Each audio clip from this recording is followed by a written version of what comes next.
Ces applaudissements sont les signes également, la marque déposée de cette émission qui vous fait du bien, cette émission que vous aimez, que vous soyez au Burkina Faso, au Sénégal, au Cameroun, au Congo, Brazzaville, Kinshasa, peu importe l'endroit où vous êtes, peu importe l'endroit où vous vous trouvez, vous aimez cette émission et c'est avec beaucoup de plaisir que chaque semaine nous vous retrouvons pour un nouveau numéro. Nous espérons que vous allez très bien. Notre public ici aussi va superbement bien et vous le savez, qui dit point d'accord, qui dit Roland, parle aussi du pasteur Tumo qui ne manque jamais. Shalom, shalom, chers frères et sœurs. Nous remercions l'Éternel parce qu'il est bon, parce qu'il est merveilleux. Il nous donne ce souffle de vie. Il nous donne la paix du cœur malgré les situations, malgré les problèmes. Dieu est toujours bon, Dieu est toujours fidèle, Dieu est toujours avec nous. Nous remercions l'Éternel. Aujourd'hui, dans notre chant raconté, c'est le frère Ézéchiel qui est venu visiter le frère Roland et le pasteur Jumon par rapport au problème, par rapport à la situation qu'il a, la situation qui le dérange. J'ose croire et je crois, je suis sûr que l'Éternel des armées donnera une solution au travers de notre pasteur Jumon. Que notre Dieu vous bénisse. N'oubliez pas de partager, d'aimer, abonnez-vous, commentez, surtout partagez. Peut-être qu'il y a quelqu'un qui a le même problème. Il trouvera une solution au travers de cette émission. Que notre Dieu vous bénisse. Nous allons suivre jusqu'à la fin pour écouter les conseils de Papa Sage, qui est le pasteur Chou. Et notre Dieu vous bénisse. Je me fais le plaisir de présenter les personnes qui viennent avant que même ces personnes ne puissent entrer ici sur ce plateau avec nous. Mais aujourd'hui, on va vous laisser le soin à vous de vous présenter. Ok, merci, c'est un journaliste. Moi, c'est monsieur Ézéchiel. Il faut dire que je suis conseiller client dans une structure bancaire de la place. D'accord. En tout cas, vous avez la voix d'un conseiller client. Merci beaucoup. Alors, et vous êtes chrétien, vous partagez vos cultes dans une assemblée, c'est ça? Oui, effectivement, je suis chrétien. Je fais mes cultes dans une assemblée, oui, chaque dimanche. Je suis régulier, j'honore la parole de Dieu. J'agis en fonction de la parole de Dieu. On peut dire ça. D'accord. Et si vous êtes ici aujourd'hui, c'est parce que vous avez une histoire à partager avec nous. Et là, aujourd'hui, vous avez une chaise qui est juste en face de moi. Quelle est la personne que vous souhaitez rencontrer ici? Eh bien, merci beaucoup. Il faut dire que je suis issu d'une famille modeste, une famille très modeste. Et après l'obtention de mon bac. Non, ça, je pense que vous avez commencé à raconter l'histoire. On va le faire tout de suite dans notre rubrique, le grand déballage. Mais je demande quelle est la personne d'abord que vous souhaitez rencontrer ici d'abord. Celui dont je souhaite rencontrer aujourd'hui, c'est mon mentor. Quelqu'un qui a été vraiment un appui remarquable dans ma vie. Quelqu'un qui m'a beaucoup soutenu à un moment donné de ma vie. Quelqu'un qui a été vraiment... qui a permis à ce que je sois ce que je suis aujourd'hui. C'est quelqu'un de bien, de gentil. Mon mentor en fait. Un modèle dans la foi. D'accord. Donc tout à l'heure, on a vu que vous étiez vraiment impatient de partager l'histoire avec nous. On va le faire dans notre rubrique, le grand déballage, et c'est tout de suite.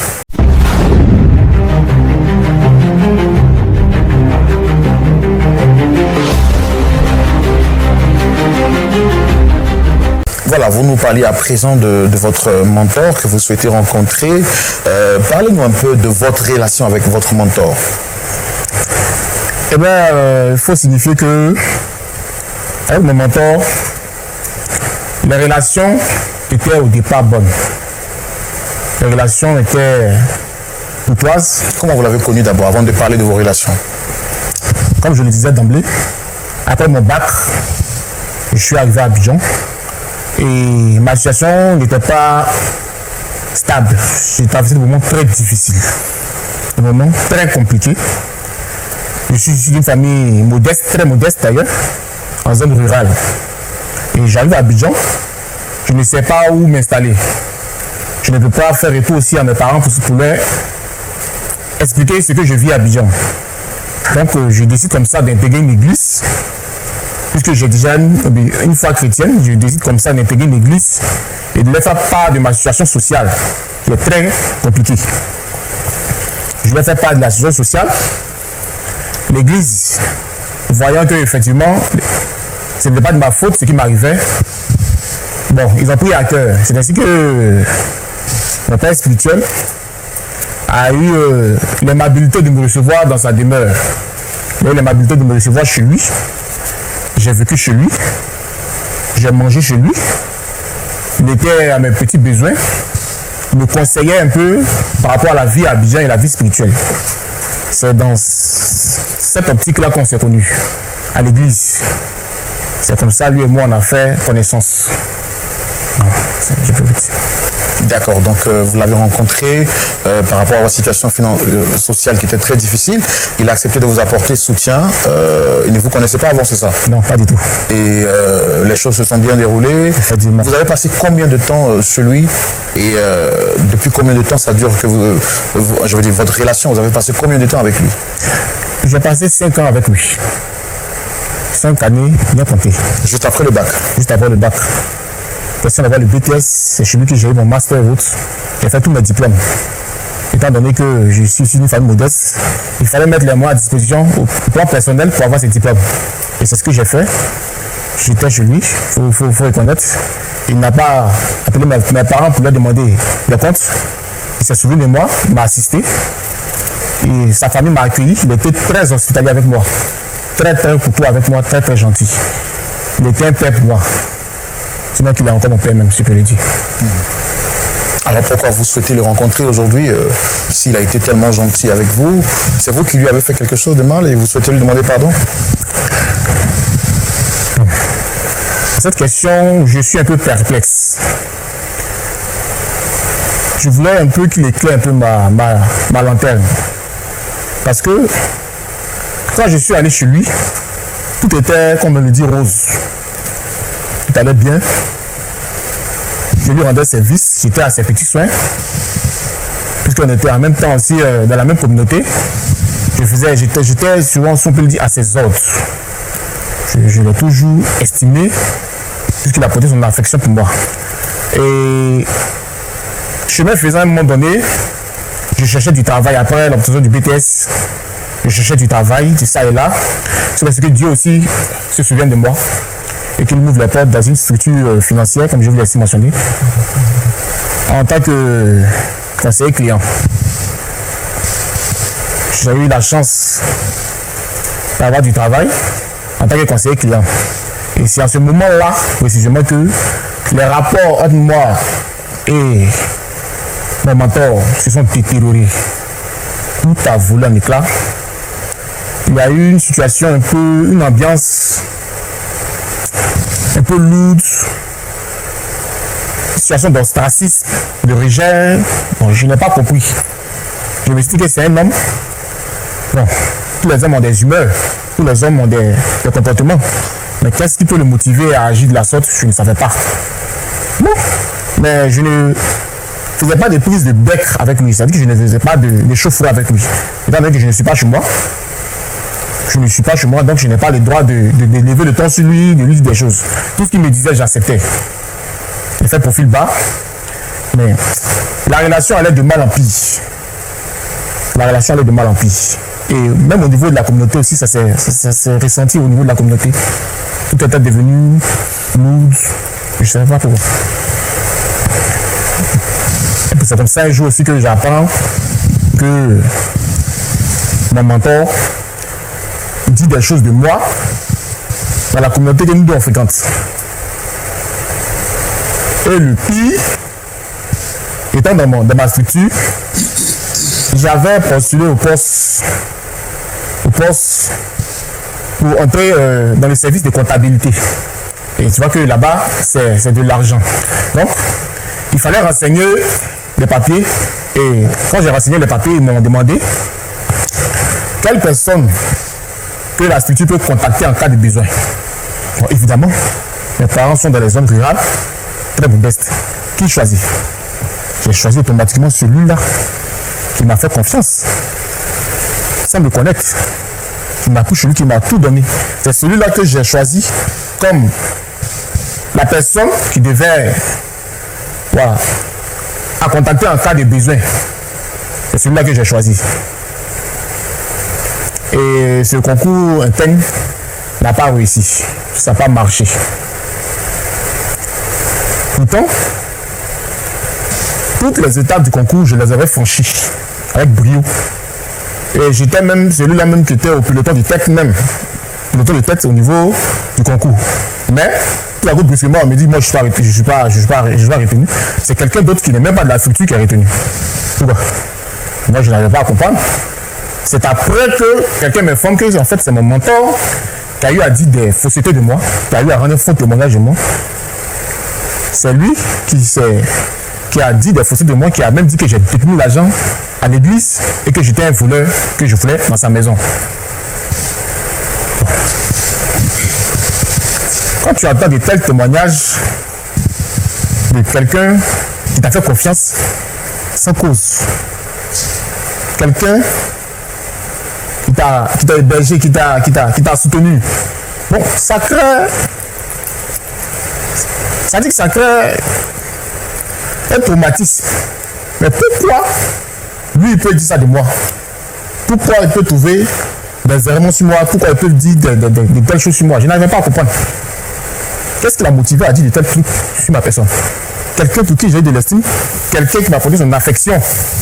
Au moment même, bon, il ne pouvait même pas le faire, il n'était même pas dans son devoir de le faire, il l'a fait. Et à ce point précis là, il dit de telles choses sur moi, je n'arrive pas à comprendre. C'est moi dit, je n'arrive pas à comprendre. C'est ce qui a fait que, étant donné que cette lucane là aussi a restauré beaucoup de personnes par une émission que je suis, j'ai décidé de le convoquer en ce jour et l'inviter ici pour qu'il s'explique. Voilà. Qu'est-ce qui a pu l'encourager à faire cela? C'est ça en fait. D'accord, mais vous êtes, quand vous parlez de mentor, c'est après vous êtes son filleul. Vous pouvez aller vers lui pour lui demander qu'est-ce qui se passe. La procédure biblique demande que quand quelqu'un vous a fait du tort ou quelqu'un a quelque chose contre vous, vous pouvez partir vous seul. Ensuite, vous prenez des témoins. Après, vous prenez l'église. S'il refuse de vous écouter, en ce moment, c'est un anathème. Mais est-ce que vous êtes parti vers lui, vous personnellement? Bon, faut dire que lorsque j'ai commencé à exercer dans cette structure financière, les rapports étaient un peu difficiles. Quand je l'appelle, il voit mon numéro, il ne décroche pas. Non. Je me rappelle d'un autre numéro qui n'est pas le mien. Il décroche, qu'elle attend ma voix, il me dit l'occuper. À l'église, c'était un peu distant. Puisque au niveau de l'église même, c'était un peu compliqué. Les personnes qui me faisaient confiance au préalable, on commençait à élever des doutes sur la personne, on commençait à m'éclater, on me traitait d'arrogant, on me traitait d'orgueilleux, quelqu'un qui croit qu'il est arrivé. On t'a vu ici, tu es venu devant nous, on t'a accueilli. Aujourd'hui, tu as une situation, tu deviens impoli. Tu as une situation financière stable, tu es arrogant, tu es impoli. Donc, j'avais du mal même à rentrer en contact avec lui. Et bien, quand je le vois à l'église, il me dit j'ai une réunion, et je viens tout à l'heure. C'est ce qui m'a motivé même à quitter chez lui. C'est ce qui m'a motivé à quitter chez lui pour prendre moi-même à partir de chez lui comment? De bons ou de mauvais termes? Bon, j'ai pas voulu avoir de prise du bec avec lui parce que c'est un aîné après tout. Quand on te rend service, tu dois avoir de la reconnaissance. La Bible nous enseigne. Ce n'est pas encore d'une situation que va tout faire voler un éclat. Donc j'ai décidé de ne pas faire d'histoire. Je ne veux pas d'histoire. Je l'ai approché, lui a dit ah, tu m'as ouvert les portes. Merci pour ce que tu as fait pour moi. Mais je crois qu'il est temps maintenant que je prenne chez moi. Il est temps que je parte vivre à mon propre compte. Je te remercie pour tout ce que tu as fait pour moi, mais il faut qu'on se sépare. C'était à la suite d'une situation qu'il avait faite qui n'avait pas beaucoup plu. À la suite de quelque chose qu'il avait fait qui n'avait pas du tout plu. Pas que j'étais aussi le diable de la maison. Ce que je pouvais faire pour la maison, je le faisais. Ce que moi je pouvais faire pour la maison, pour venir au charge de la maison, à mon même niveau, je le faisais. Mais bon, tu travailles maintenant. Tu as les moyens de te prendre en charge, prends-toi en charge. Ne reste pas encore sous la coupe. Il ne faut pas abuser de sa gentillesse. Donc j'ai préféré prendre la maison. Ça s'est passé dans la courtoisie sans histoire.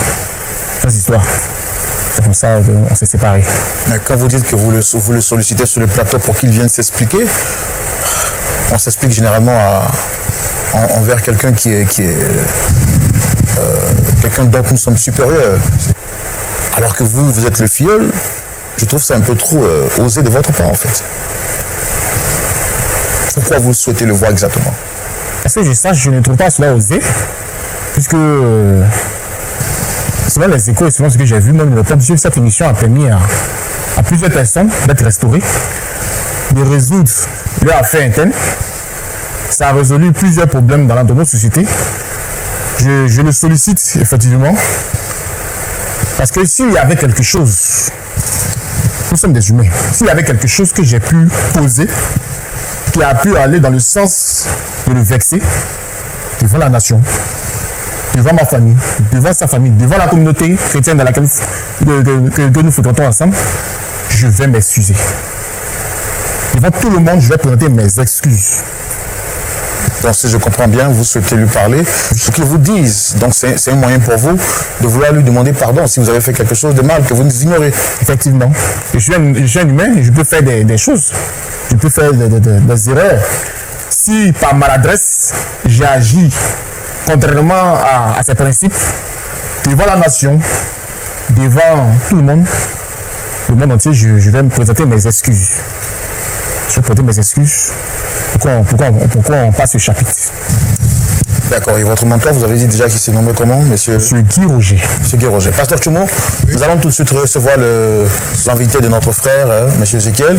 Il s'agit donc de monsieur Guy Roger. Merci de le recevoir sous vos applaudissements, s'il vous plaît.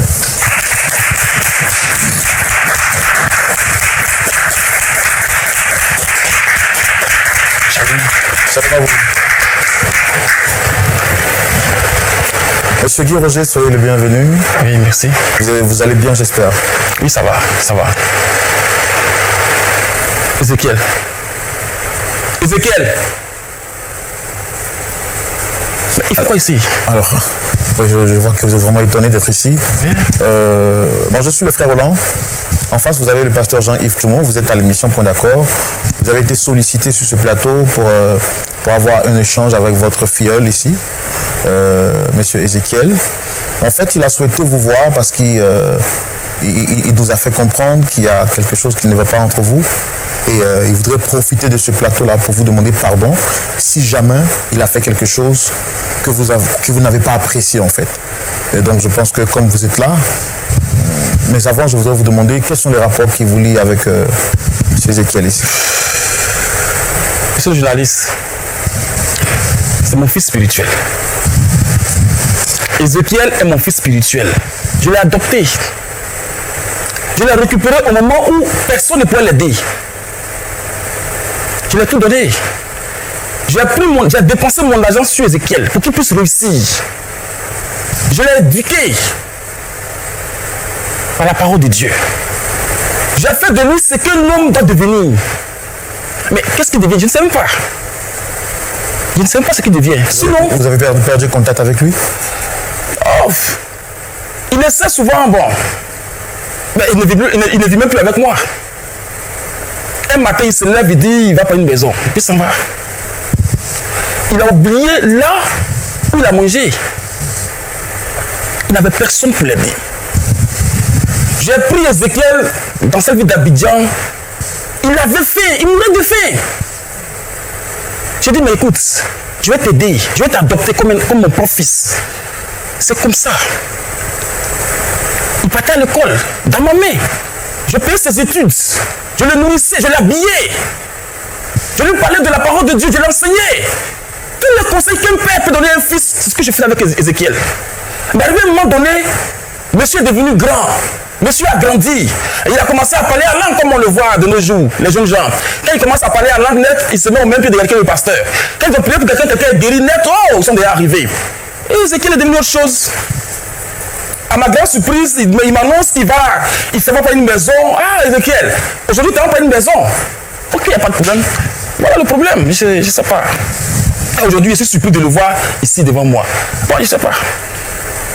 Est-ce que c'est mauvais pour un fils de prendre son indépendance de son père quand tout va bien?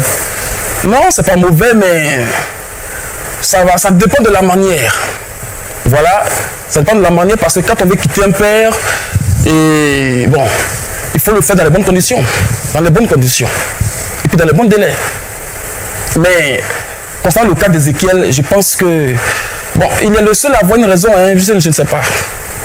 Mais ça ne me satisfait pas au juste. Donc il est parti, vous n'étiez pas satisfait de son départ? Non, pas du tout. Pas du tout. Je pense qu'il est là, on va lui donner la parole puisque c'est lui qui a souhaité vous voir. Monsieur Ezekiel, je pense qu'il est là. Monsieur Guy Roger est là, allez-y, vous avez la parole. Ça va, Guy Roger? Je tenais à te remercier d'avoir honoré cette invitation.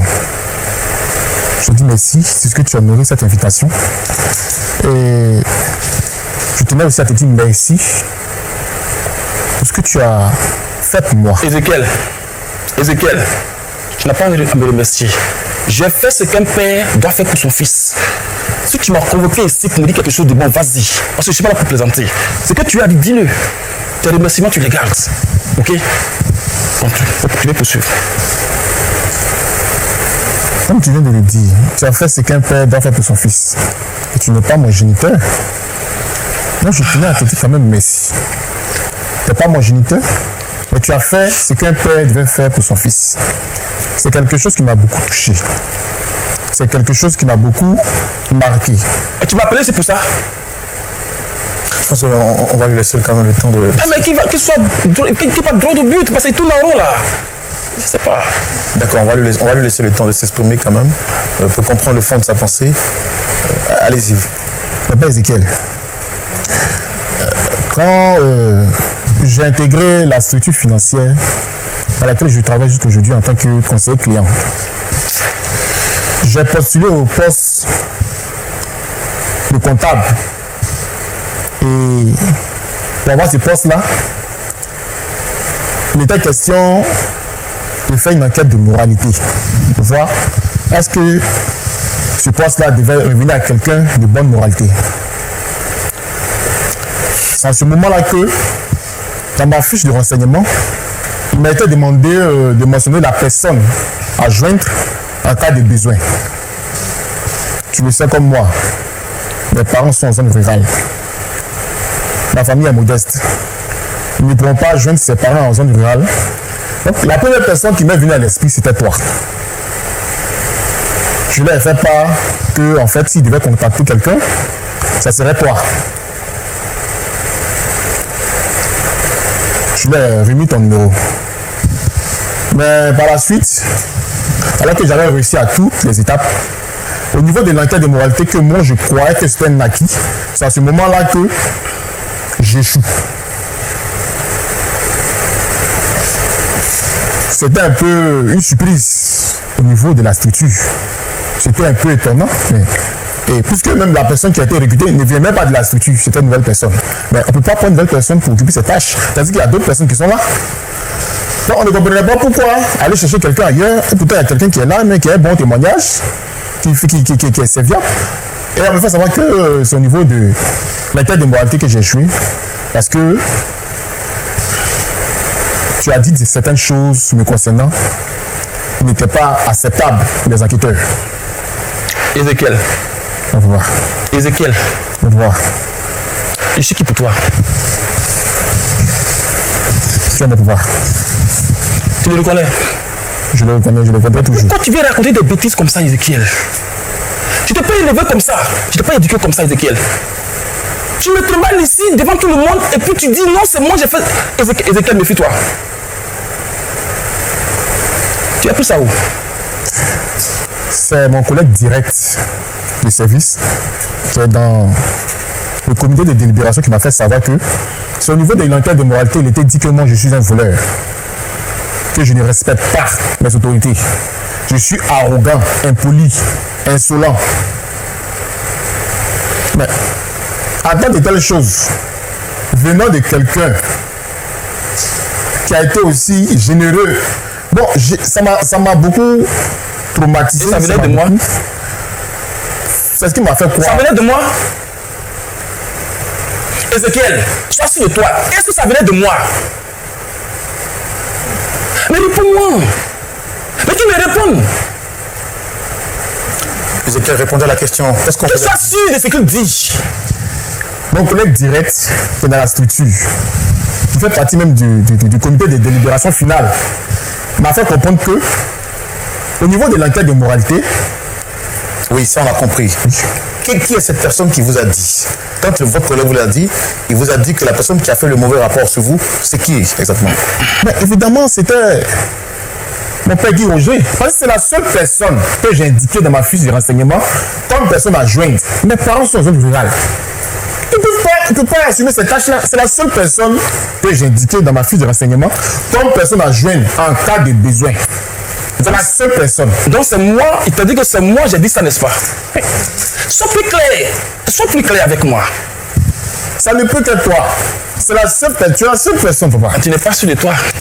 Il n'est pas sûr de lui. Est-ce que tu as eu la confirmation? Tu as eu autre confirmation à part celle de ton collègue? Oui. Parce qu'on ne comprenait pas comment se fait que ce poste qui était dévolu à un ancien de l'entreprise puisse revenir à quelqu'un qui n'a pas dans On l'a déjà compris. À part votre collègue, est-ce que vous avez eu autre confirmation? Effectivement, j'ai eu d'autres confirmations parce qu'il avait passé toutes les étapes. C'était la dernière étape pour avoir le poste. Et qui c'est qui a confirmé à part votre collègue? La secrétaire du DG m'a informé que c'était au niveau de l'enquête de moralité que j'ai échoué. Ce que nous on veut comprendre, nous sommes sur un plateau chrétien. Oui. On ne veut pas accuser quelqu'un inutilement. Effectivement. Votre collègue vous a dit qui était à l'origine de ce mauvais rapport. Effectivement. C'est qui exactement? C'est mon mentor ici présent.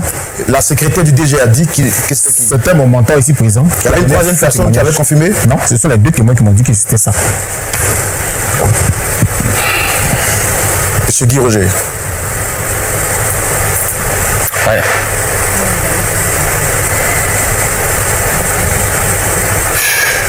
Est-ce que ce qui est dit de vous est vrai? Est-ce que vous reconnaissez avoir dans leur quête de moralité, est-ce que vous avez été contacté par les collègues ou les responsables de votre filleule?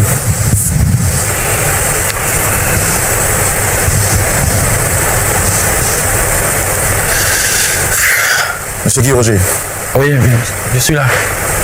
Est-ce que vous avez été contacté par les collègues ou les responsables de votre filleule pour l'enquête de moralité? Juste, ils m'ont contacté. Et devant Dieu, je ne peux pas mentir. J'ai été contacté et j'ai dit ce qu'il a suivi tout à l'heure. Ézéchiel est mon fils. Ézéchiel, c'est mon fils. Je l'ai aimé et je l'aime toujours. Et je me rends compte que c'est en ce moment que je me rends compte de ce que j'ai fait de grave. Je n'ai pas vu ça venir. Effectivement, Ézéchiel, c'est moi qui avais agi comme ça. C'est moi qui avais agi ainsi. Donc vous reconnaissez avoir dit des faussetés sur lui? Ouais. Je ne peux pas mentir devant des caméras, devant le monde entier, devant le Seigneur. Et donc toutes ces questions que vous étiez en train de poser, c'était donc pour l'intimider? Il fallait qu'il soit sûr de ce qu'il dit. Parce que, franchement, je me sentais gêné. Sérieusement, je me sentais gêné. Et je ne pouvais pas... Je ne savais pas quoi dire. Donc, je voulais savoir si c'était réellement... c'était une information authentique qu'il avait. C'est pourquoi j'étais en train de lui poser des questions. Je pensais qu'il était en train de douter un peu. Il était en train de se balader. Mais là, si ça vient de la secrétaire, c'est que l'information est vérifiée. Et je ne sais pas quoi dire parce que je suis en train de détruire la vie de mon fils. Ça me rappelle l'histoire même de David et de Saül. Pendant que David pensait du bien de Saül, Saül cherchait à le détruire. Et je ne sais même pas ce qui m'a poussé à agir ainsi. La source, c'est la jalousie. Je voulais qu'il grandisse, je voulais qu'il réussisse. J'ai tout mis en œuvre pour que le fils d'Ézéchiel devienne quelqu'un. Mais je ne sais pas pourquoi, dès qu'il a commencé à travailler, tout de suite, je suis devenu bizarre. Je ne sais même pas si ce sont les forces ténébreuses qui m'animaient, mais j'ai commencé à les cribler. Je l'ai traité même de Judas. Je l'ai accusé de tous les noms. Mon propre fils. Même dans l'église, dans la communauté, aujourd'hui, personne ne fait confiance parce que je vais traiter Ézéchiel de menteur, de voleur. J'ai dit même qu'Ézéchiel détruisait la haine dans son entreprise. Je suis allé plus loin. J'ai voulu me pousser une sœur vers Ézéchiel pour qu'il puisse faire tomber Ézéchiel dans le péché afin de le cribler. Je ne sais pas ce qui m'est arrivé. Ézéchiel. Au revoir. Je ne sais pas si Dieu va me pardonner pour d'avoir eu ce comportement. Je ne sais même pas si je vais avoir ton pardon, toi. Tu m'as rien fait de bon. C'est un enfant exemplaire. Il est bon dans tous les domaines. Malgré que je cherchais à le détruire, il m'assistait financièrement. Il m'assistait. Il essayait de prendre contact avec moi. Il m'appelait. Je refusais de prendre les appels. Il cherchait, chaque dimanche, il cherchait à me croiser pour parler avec moi. Mais je l'évitais. Je le poussais à bout. Vous êtes serviteur de Dieu? Oui. Et je ne sais pas si Dieu va me pardonner parce que ce que je viens de faire, ce que j'ai fait à mon propre fils est impardonnable. Je ne suis même pas digne d'être appelé serviteur de Dieu parce que là, je regrette profondément. Je ne sais pas. Que Dieu m'aide. Pourquoi jalouser ce que vous avez vous-même fait grandir? C'est inimaginable. C'est inimaginable parce que je pense que j'ai été animé par de mauvaises pensées. Ce sont des mauvaises pensées, des pensées diaboliques qui m'ont poussé à détruire la vie de mon jeune Ézéchiel. Et je n'ai même plus de mots actuellement. Je suis vraiment sonné à moi-même. Je suis profondément touché. D'accord, je comprends. Je comprends ce que vous dites. Je comprends ce que vous dites. Pasteur, tout le monde est surprise, on ne finira pas d'en voir ici sur ce plateau. Nous avons été vraiment servis encore aujourd'hui. Moi qui pensais que Ézéchiel était coupable, qu'il était condamnable, parce que je voyais dans son propos, effectivement, les propos peut-être d'un fils arrogant. Et justement, quand son père est arrivé, j'ai vu en lui un père qui a tout donné. Et je m'apprêtais même donc à jouer ma voix à Ézéchiel pour lui demander pardon.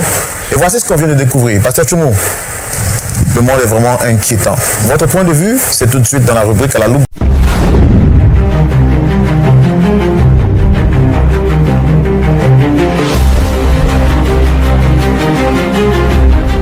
Mon frère là, Oui, pasteur.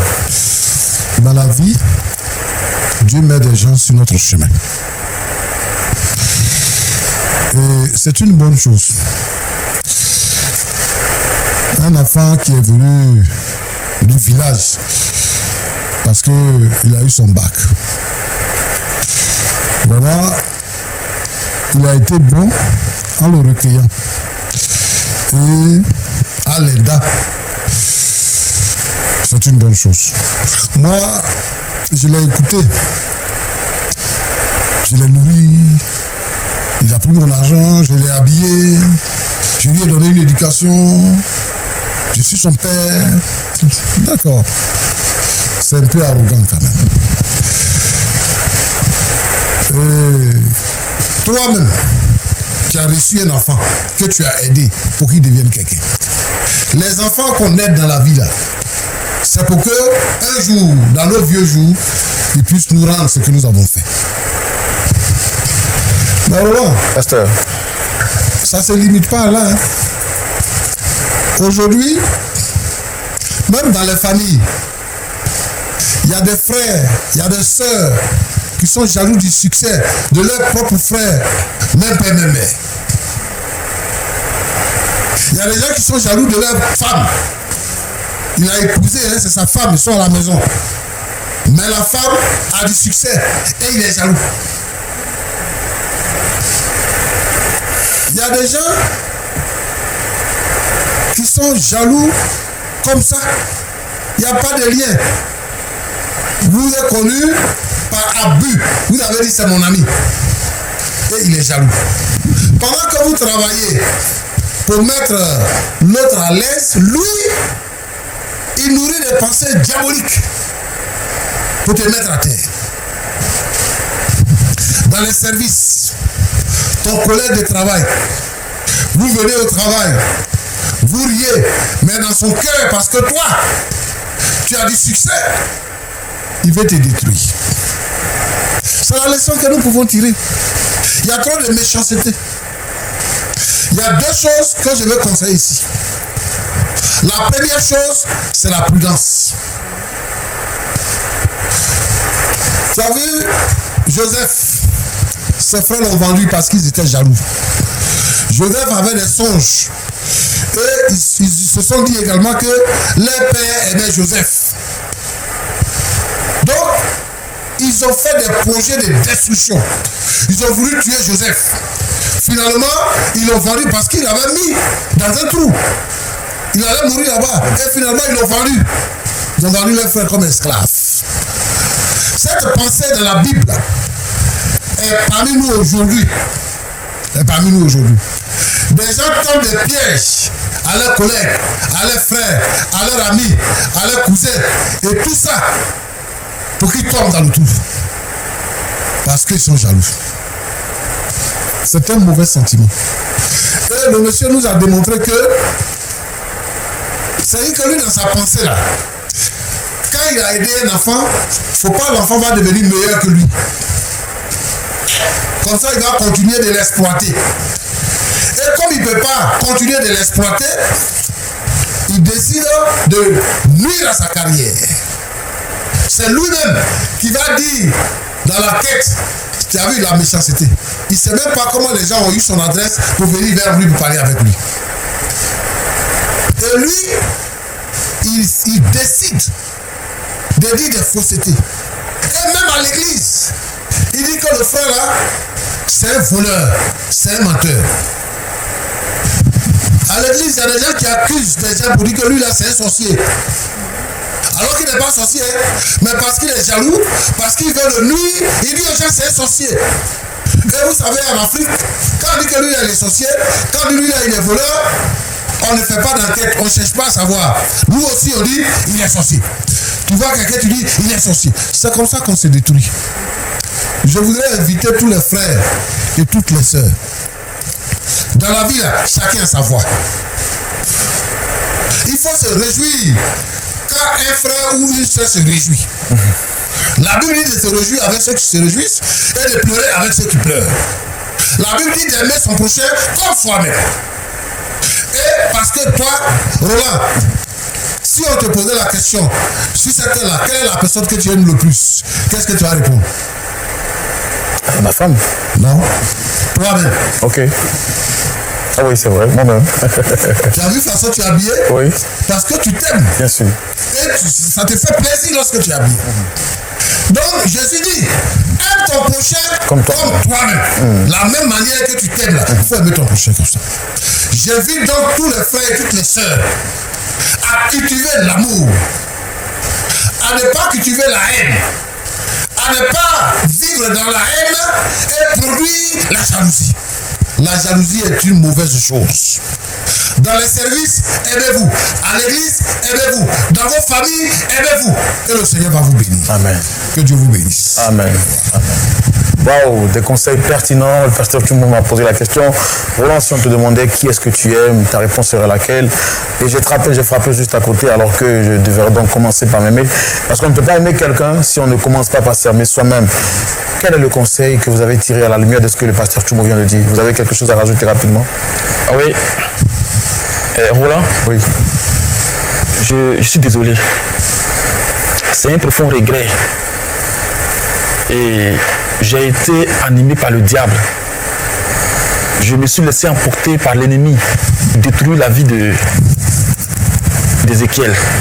J'ai été un canal de Satan pour la destruction de la vie d'Ézéchiel. Et aujourd'hui, je vais dire à Dieu que je refuse d'être le canal de Satan pour la destruction de mes prochains. Je ne veux pas être un canal par lequel le diable va passer et détruire les autres. Je veux être un canal de bénédiction. Et je vais demander vraiment pardon à mon fils Ézéchiel. Lui demander de me pardonner parce que ça ne va plus jamais se répéter. Et je vais récupérer mon fils et il sera le fils bien-aimé qu'il a toujours été. Vraiment, je remercie le pasteur parce que les paroles du pasteur m'ont vraiment touché. Et je veux vraiment aimer mon prochain, aimer moi-même et être un canal de Dieu, être une source de bénédiction pour le monde entier. Commencez par mon fils Ézéchiel. Donc il est là, demandez-lui rapidement pardon en 30 secondes, on y va. Ézéchiel. Vraiment, Ézé, je suis allé très loin, tu sais. Ézé, je suis allé très loin. Aujourd'hui, je me mets à genoux devant toi. Ce que j'ai fait n'est pas bon. Ézé, tu sais, il faut que tu laisses tomber. Est-ce que tu peux me pardonner au moins? S'il te plaît, Ézé. Roger, Je veux que tu demandes pardon à Ézéchiel pour moi. C'est mon fils et j'ai mal agi. Je regrette amèrement. D'accord, on a compris, levez-vous. Vous êtes quand même son père et voilà. Ézéchiel, en 30 secondes, quelque chose à dire avant qu'on se dise au revoir. Le pardon, il est divin. La Bible dit, cette fois pour pardonner, je pardonne. Mais l'étiquette qui est dans mon entreprise va disparaître. Le témoignage qui est dans mon entreprise ne va pas disparaître. Ce n'est pas celui que je connaîtrais en compte promotion. Non, ne vous inquiétez pas, le Seigneur va vous faire grâce. Je pense que Point d'accord est suivi par des milliers de personnes. Vos responsables pourront également voir cette émission. Les frères de l'église pourront voir l'émission. Le pasteur s'est mis à genoux, vous demandez pardon. Le Seigneur est celui qui restaure. Il est celui qui fait grâce. Il est celui qui a fait grâce à Joseph, qui a fait grâce à Daniel, qui a fait grâce à toutes ces personnes. Donc, il va vous faire grâce. Il va vous faire grâce. Il va vous faire grâce. Pasteur Tchoumou, Oui, je pense que le Père a demandé pardon. oui. On peut quand même les recommander au Seigneur. Surtout que Dieu restaure la vie d'Ézéchiel. Tu es fidèle, notre Dieu, notre Père. Merci pour cette histoire. Merci pour le Père spirituel et pour le Fils spirituel. Pour ce qui s'est passé entre eux. Et pour ce qui se passe dans les familles, dans les services. Seigneur, notre Dieu, notre Père, je te demande, ô Dieu, de pardonner au Père et de permettre à Ézéchiel de pardonner véritablement, afin qu'il soit restauré. Si nous ne pardonnons pas, tu ne nous pardonneras pas non plus. Alors touche le cœur d'Ézéchiel, parce que son père spirituel se met à genoux devant lui pour lui demander pardon. Je veux, Seigneur notre Dieu, qu'il accepte le pardon. Maintenant, en ce qui concerne son service, je sais que les choses vont changer. Et si, Seigneur notre Dieu, quelqu'un a été humilié, si quelqu'un a subi, Seigneur, la fureur, la jalousie de la part de son frère, de son cousin, de son collègue, de son patron, Seigneur notre Dieu, de son époux, Seigneur éternel des armées, je te demande, oh Dieu, de pardonner et d'ouvrir les portes afin que, Seigneur notre Dieu, ta bénédiction vienne. Que la gloire te revienne au nom de Jésus. Amen. Merci à vous toutes et à vous tous. Vous avez suivi ce numéro spécial de Point d'accord. La jalousie est un vilain sentiment et nous venons de le constater sur ce plateau. Nous bénissons le Seigneur qui a permis que le pasteur Tchoumou nous donne des sages conseils pour réconcilier M. Guy Roger avec son filleul M. Ézéchiel, qui repartent avec le sourire et avec la joie. On va leur demander de se faire donc une accolade avant qu'on leur dise donc au revoir. Une accolade rapidement, voilà. Voilà, que le Seigneur vous bénisse abondamment. Et puis à vous toutes et à vous tous qui traversez des moments difficiles, nous prions que le Seigneur vous donne la paix dans votre cœur. On se retrouvera la semaine prochaine. D'ici là, que le Seigneur vous bénisse. Gardez votre cœur, puisque toute autre chose, c'est de là que viennent les sources de la vie. Shalom.